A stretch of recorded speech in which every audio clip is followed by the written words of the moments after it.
Places where people are living in difficult circumstances or wrestling with life's tragedies or with life's great celebrations. You know, I want to be in those moments of great love and great suffering, because I think, I mean, that's the realness of life, I think.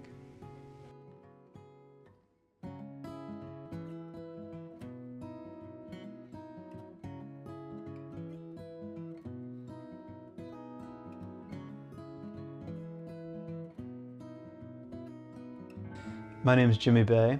I am a class of 2011 here from Gonzaga, and I am currently the part-time spiritual director at the McKenna Center. It's a real privilege to come back to a place that helped form and shape you as a young adult. I finished here at Gonzaga in 2011, and one of the things that was very impactful during my time here was, of course, I was at the Father McKenna Center like all Gonzaga students are at some point. But I didn't spend a ton of time here. Some of the more formative social justice, community service things that I did were with a woman named Sister Seaton, who was a teacher here who is since deceased. But like for long lunch periods, we would go out and do Meals on Wheels. So I would hop in a van with her and bring meals to homebound and elderly people around DC for like an hour and 10 minutes and then come back to school. When I was taking our social justice class here at Gonzaga, she would bring in guest speakers to cover various topics, one of which was, you know, the death penalty.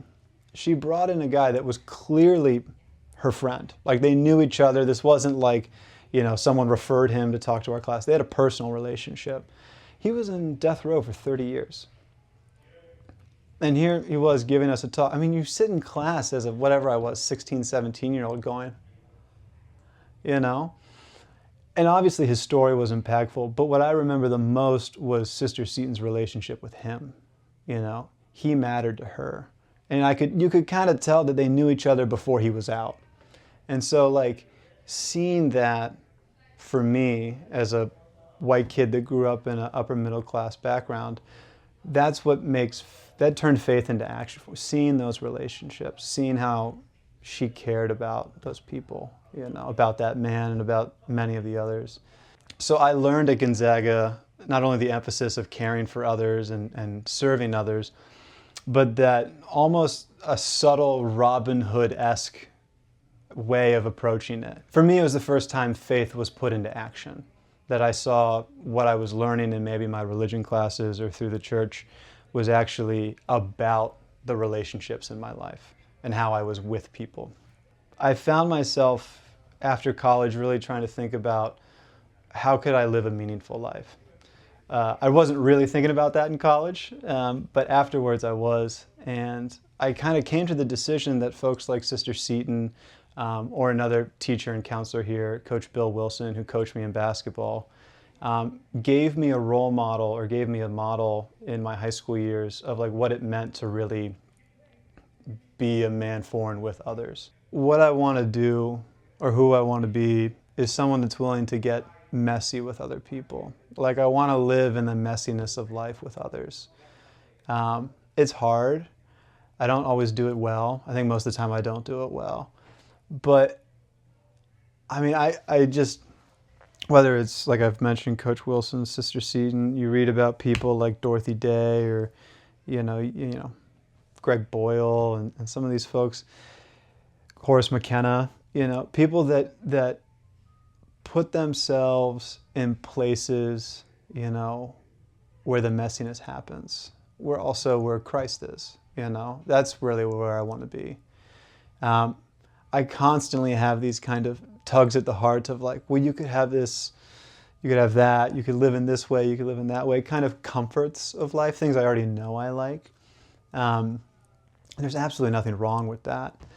But where do I come the most alive? It's in places like this, you know, where like in the same conversation I could laugh and cry. You know, I'd way rather live in that space. I don't want to live in a place where I always get exactly what I want. I want to be open enough that those people change me. You know, it's not a service provider, service recipient thing. It's about relationships. And I want to continue to get deeper and deeper into relationships, because I think that's everything. How you are in relationship with other people, with the environment, with what's going on in the world becomes part of how you live your life.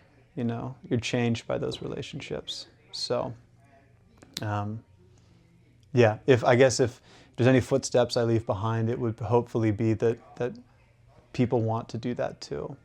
And I feel pretty good about that because I'm following people who showed me how to do that. A spiritual director is a great help, you know. Having someone that you can talk with and confide in is really helpful because it's kind of someone that accompanies you on the spiritual journey. The way I see it is it's a pastoral role, kind of accompanying both guests and staff. So sometimes that means, you know, one-on-one spiritual conversations about faith and prayer. On Wednesdays we do a men's group and talk about certain topics, like we've talked about gratitude and forgiveness so far. Chance to build community through vulnerability and communication. And also just serving the guests, you know, whether it's serving breakfast or lunch or helping out with the food pantry. So I'm really here to accompany people in whatever way is helpful to them.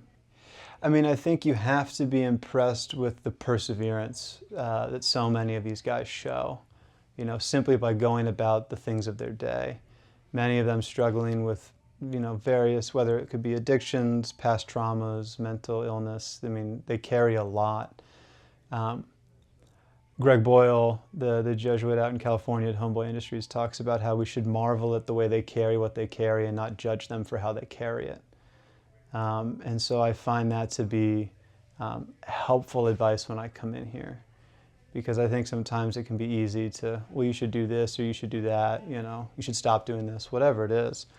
But do I take the time to marvel at how they carry what they have to carry? Sometimes the answer is no, but I try to improve on that. So I just hope that what they get from me is the fact that I care about them, you know, that they have dignity, that what happens to them matters to me. That would be it. Anything else is bonus, you know, but I think at the most basic level, it's that they matter, they're important, God loves them. I'm trying to learn how to love them by getting to know them, you know. I can love them on the surface, but getting to know them more and more allows me to love them more intimately. When we're able to experience love from another person, we're better able to experience God's love. And I think that's, you know, to have an experience of God's love is like, I mean, I don't know what more I want, you know. But I think that's it, you know. I think, you know, we belong to one another. And so I think just trying to exist in relationships that encourage that, you know. I think love is contagious in many ways. A lot of how to love maybe, or the importance of this, I learned from other people. You know, I learned from people that taught it to me. Sister Seton was certainly someone that taught it to me. And then before starting here at the McKenna Center, I spent 2 years in formation with the Franciscan Friars, discerning priesthood, discerning religious life. And I've now decided to step away for a year, continue discernment, but seeing maybe if God's calling me in a slightly different direction. You know, patience is a difficult thing. And sometimes things just take as long as they take. You know, Teilhard de Chardin talked about, you know, don't try to make today what time will make of you tomorrow. You know, sometimes you just have to kind of go at the rhythm that things happen. So yeah, I think patience is a big part of the spiritual life. I think a reflective attitude is a big part too, you know, because I think that helps you pay attention to the small graces that happen every day. I think when we tell our life story, we can point at big moments, but sometimes we miss the small moments, and those are equally grace-filled. You know, whether it's a smile, someone holding the door, a phone call you get out of the blue. I think there's a lot of small ways that God is active in our lives. Being connected with the Jesuit high school, you know, Ignatian spirituality would say spirituality is all about finding God in your everyday life and in your prayer. And so I think there's a commitment that comes with that, doing it each day, a willingness to be reflective about your days, kind of move through the world with intentionality, and also be open to surprises.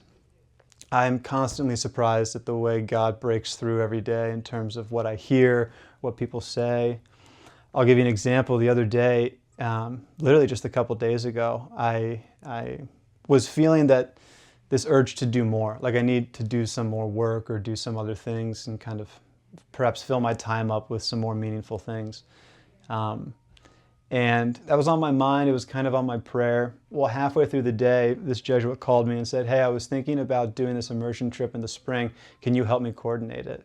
And I'm just kind of like, okay, thank you for listening to me. And so I think I'm often pleasantly surprised by God. But I think that comes through, the openness and reflectiveness that spirituality invites us to. It's the encounter with somebody else and their struggles of life and their ups and downs that kind of brings you out of yourself.